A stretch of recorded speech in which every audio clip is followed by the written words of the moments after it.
relevantes e educar a sociedade para que ela procurasse dialogar, procurasse se compor. Então eu sempre fui adepto daquilo que eu chamo de composição consensual de controvérsias. Nós deveríamos educar a população desde a infância a honrar os seus compromissos, cumprir suas obrigações. Quando tivesse algum problema, procurar a parte, conversar, sentar, dialogar. Eu acho que nós, quando fazemos com que todas as questões, até aquelas questões insignificantes, tenham de ser decididas por um juiz, nós vamos fabricando aos poucos uma sociedade muito infantil, puerilizada, incapaz de sentar e conversar, né? E vejo que as pessoas têm razão quando elas ficam decepcionadas com a justiça, porque o juiz, ele desagrada sempre uma parte, aquela parte que perde, né? Quando não, ele desagrada as duas, né? Aquele que ganhou não levou tudo que queria e o outro que perdeu, então os dois são insatisfeitos, né? E nós também conseguimos construir uma estrutura do Poder Judiciário que eu chamo de bizarra ou surreal. Por quê? Nós temos 4 instâncias. No mundo inteiro não é assim. Nós teríamos que ter o julgamento em primeira instância, juiz monocrático, o juiz sozinho julgou.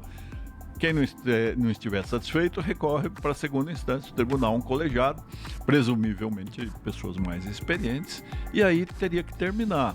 Mas nós fizemos um sistema em que depois disso, depois da segunda instância, ainda as pessoas podem correr ao STJ, o Superior Tribunal de Justiça, cuja missão não era essa de ser terceira instância, deveria ser uma corte de unificação da jurisprudência federal. Como nós temos 27 estados, 27 tribunais estaduais, os tribunais podiam julgar a mesma lei com olhos diferentes, ter situações, decisões díspares, né, conflitantes. Então, a STJ seria a corte de unificação.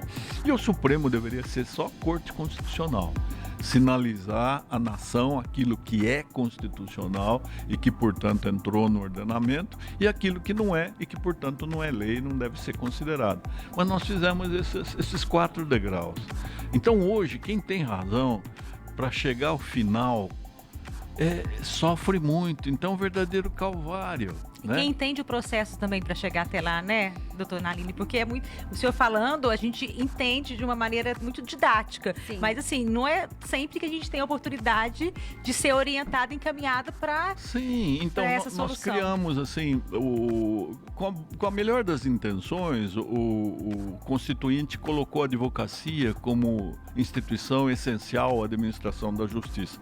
Então tem que sempre haver um decodificador. A parte não consegue falar com o juiz, senão através do advogado.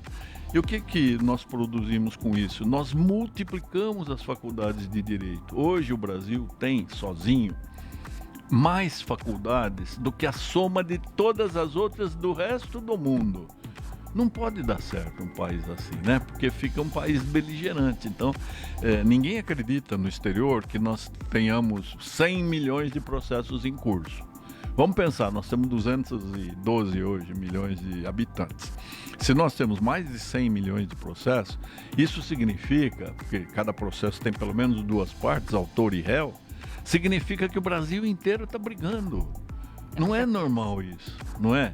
Então, eu sempre defendi, escrevi bastante, tentei comover, mas nada mais difícil de você modificar estruturas que já estão sedimentadas, consolidadas, e aí existe o corporativismo. Ninguém quer falar, fiz uma coisa a vida inteira que não é mais necessária, né?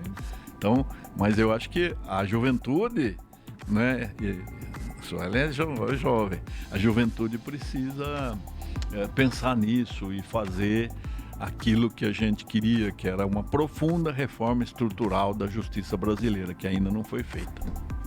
Através do questionamento, né? Que eu acho que nessa época era muito, não podia se questionar. e era estabelecido dessa forma. Mas vamos por uma outra área agora. Te escutando, inclusive, eu acho que a Camila tem a mesma impressão.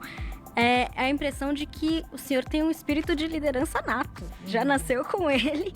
Eu queria saber muito sobre isso, se é realmente nato e o que o senhor aprendeu liderando todas as instituições que o senhor liderou ao longo da sua carreira. Sabe, Suelen, eu acho que eu não sou líder, eu só tenho uma paciência muito grande de ouvir. Eu falo muito, mas eu ouço bastante também. Eu sempre quis consultar as pessoas, sempre quis. E isso, até com as partes no processo, eu fazia questão de conversar com elas, né? Há uma coisa difícil que é para o juiz, pelo menos no início, ele condenar alguém, né? Mas aí você tem que pensar, eu acredito que eu estou fazendo o que eu posso em termos de justiça, com abertura de coração, com consciência, com retidão. Se eu acredito, eu tenho que assumir essa posição. Então eu comecei a sentenciar no crime em audiência, em vez de chamar o processo, porque termina a audiência, o juiz fala assim, conclusos. Quer dizer, vem para ele depois decide quando ele puder, etc. Eu decidia em audiência. E olhava para o réu e ficava ditando a minha decisão, né, que sempre um escrevente ali. Às vezes eu mesmo assumia que o escrevente era muito lento ali, eu falei, deixa que eu faço, mas daí eu lia em voz alta e olhava para o réu e dizia assim, o senhor entendeu o que eu tive de fazer? Eu nunca tive um réu que me hostilizou, que eles aceitavam, entendiam, porque você legitima a decisão à medida que você explica o que aconteceu. Então, quando eu me propus também a ser vice-presidente do Tribunal de Alçada, depois presidente do Tribunal de Alçada, depois integrar a Câmara Ambiental, que era a eleição, entrar para o órgão especial do Tribunal, depois ser presidente de comissão de concurso, depois disputar a Corregedoria Geral de Justiça, disputar a presidência. Eu sempre procurava todos e falava assim, olha, eu estou disponível, se você achar que eu mereço a sua confiança, eu fico muito feliz com o seu voto. Se você achar que é outro, também não vou brigar com você. Você tem o direito de escolher. E fui super bem sucedido, fui muito prestigiado. Ainda hoje, você vê, vai fazer 10 anos que eu saí do tribunal, né? Saí 5 anos antes para ser secretário de Educação. Mas ainda hoje os meus colegas me prestigiam, me convidam para tudo. Eu tenho um ambiente